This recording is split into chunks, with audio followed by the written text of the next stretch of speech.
So we're going to start the 4th chapter of Yevamot. But we're actually going to start it at the 7th Mishnah. We're going to start it slightly unusually in the middle, because we need to understand the 7th Mishnah in order to be able to understand the first one. So we're going to start in the middle. And I think the way this Mishnah is operating is a bit like kind of hyperlinks or expansions. So in other words, the Mishnah will say something at the beginning of the chapter that is expanded later on in the chapter.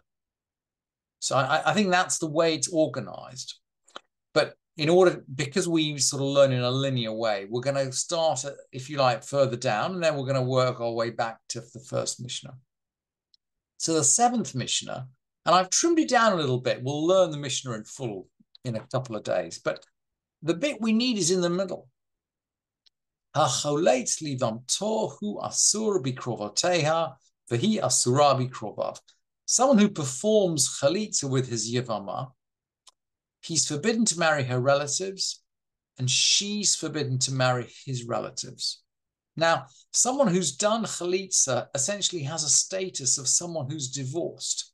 Actually, they both have the status of someone who's divorced. And that's because, as we've said before, that the state of yibum, of levirate marriage, is something that actually happens somehow automatically when one brother dies.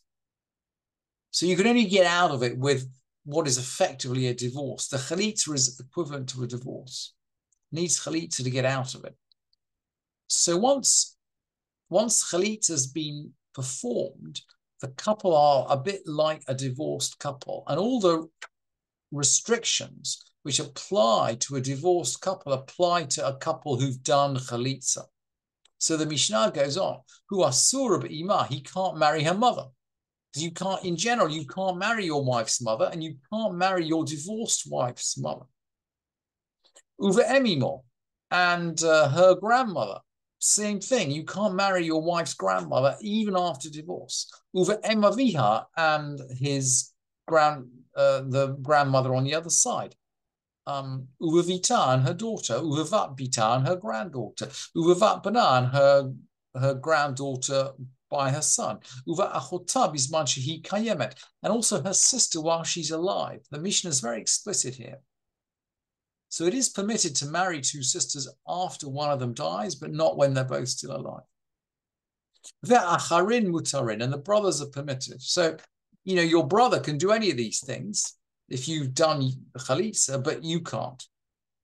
And same restrictions, similar restrictions apply to her. Vehi asura ba'aviv, she can't marry his father. You can't marry the father of your husband. Uva avi aviv, his grandfather. Uvivno, uva bano, and his son and his grandson. Uva achiv, and his brother. Uva achiv, and his brother's son, his nephew. So all these are kind of classic forbidden relationships. And we've said before, but it's worth saying again, that what the tractate of Yevamot is doing, the name on the tin, the name on the can says it's about Yevamot, it's about levirate marriage, but actually it's the first tractate of the order of Nashim, of the order of the femme, so to speak. So actually what this tractate is doing is defining the boundaries of marriage. That's really what we're doing. And essentially that's what we've done in this 7th Mishnah, in the 4th chapter. So now that we've got that in our heads, we can go backwards and learn the first Mishnah in the 4th chapter. Ha'choletz livamta v'nimtzeit me'uberet. Someone performs chalitza for his yevamah. He performs chalitza for his sister-in-law after the death of his brother. V'nimtzeit me'uberet, and she finds that she's pregnant. Ve'yalda, and she has a son. Now, hang on. The whole state of yibum only arises when a childless man dies. So, okay, maybe he was childless when he died, but hang on, she's pregnant. So in kind of sort of the long term, he's not childless. And there's no need for yibum. And of course, that means there's no need for chalitza. The chalitza is basically irrelevant. The chalitza it's a ceremony, but it turns out retrospectively, it had no significance at all. because she was never a Yevamot. Yibum was never needed. So, okay, she spat in his face and taken off his shoe, but I mean, it's just a ritual. There's no legal significance at all with her actions, providing that the child lives. And of course, child mortality was pretty significant in the time of the Mishnah. Not all children did, and not all pregnancies came to term. Anyway, Venimsat Mubarak, she's found to be pregnant. Okay, Bisman Shavalad Shel Kayama, if the child is viable. So if the pregnancy goes to term and the child survives, Humutar Bikrovateha, he can marry her relatives. Because she doesn't have a status of someone who's done chalitza, so she doesn't have the status of someone who's divorced. Nothing's happened. Nothing's happened. Humutar Bikrovateha, he can marry her relatives. Vahi mutared Bikrovav, and she can marry his relatives. She's not divorced. She never went through chalitza. Velop salaminakuna, and she's not disqualified from marrying a priest.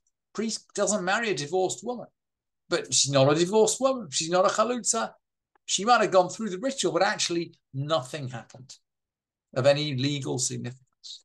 If the child's viable, ein havlad shel kayama, if the child isn't viable, okay, so that at that point, the husband really, the deceased husband really did decease child. So then the chalitza does take effect. Obviously, at that point, he's forbidden to marry her relatives. She's forbidden to marry his relatives. And she actually can't marry a kohen. That's the one, that's a significant downside for her in this whole process.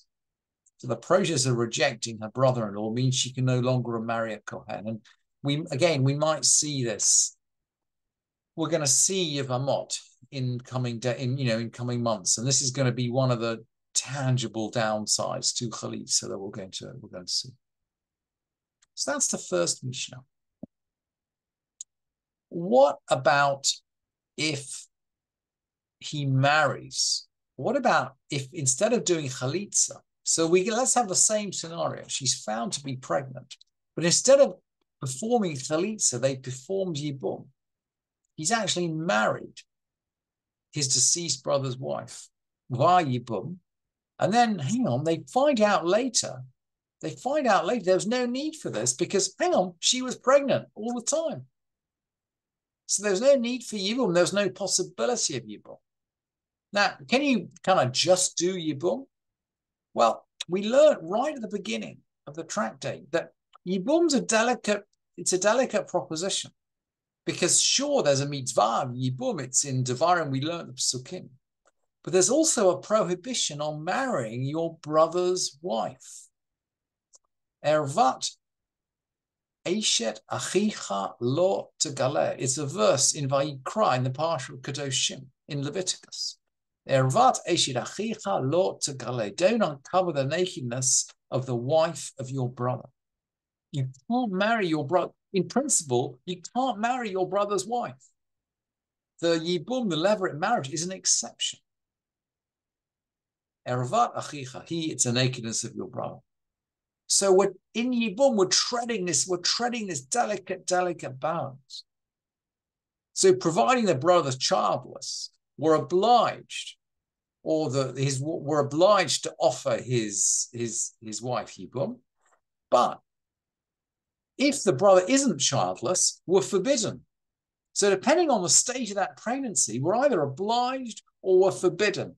There's no kind of optional middle road in the middle. So let's look at the Mishnah now.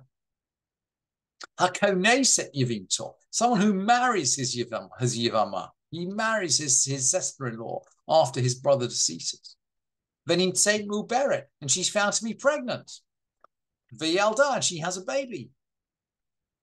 Okay, Bisman Shavlad Shel Kayama, if the child's viable, Yotzi v'chayavin b'kurban.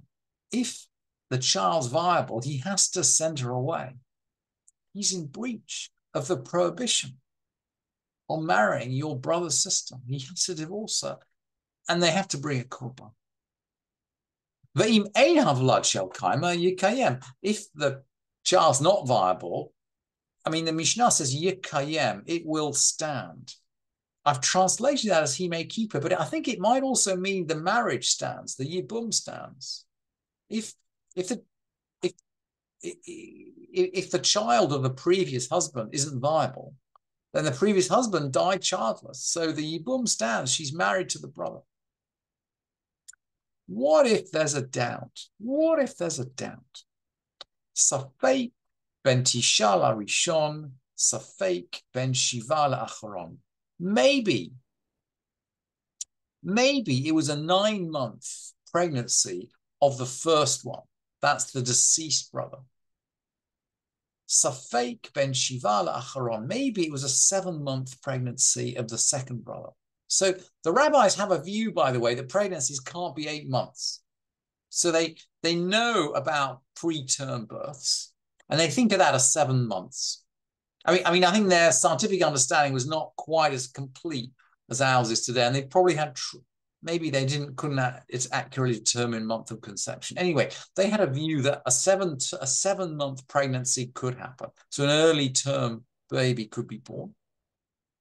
And they know that most pregnancies are 9 months, so they have got some decent science. I think if they saw an 8-month pregnancy, they just assumed that it was a 7-month that, with the date miscalculated or something. But the point is that if this baby is born right on the borderline, we don't know who the father is. It's a doubt. It's absolutely a doubt. Absolutely a doubt. Safek ben tisha rishon, safek ben shiva acharon. If it might be a 9-month child from the first husband or a 7-month child from the second, yotzi v'havlad kasher. He sends her away. The rabbis are going to be strict when they're worried about about forbidden relationships. But the havlad kasher, the child's kasher. Why is a child kasher? Well, look, if it belonged to the first husband, then that's his child, right? He's not childless, so there's a problem with the yibum, with the second marriage. But the child belongs to the first husband, so the child is fine. If it's a 7-month pregnancy and the child belongs to the second husband, well, in that case, the first husband did die childless. So again, the child's the child of the yibum. So there's absolutely no doubt that the child is fine either way. Either it belongs to the first husband or the second husband in perfectly legitimate circumstances. But the rabbis still say he must divorce her because there's a doubt. V'chayavin ba'asham talui, and they bring an asham talui. And asham talui is a sort of a dependent sin offering.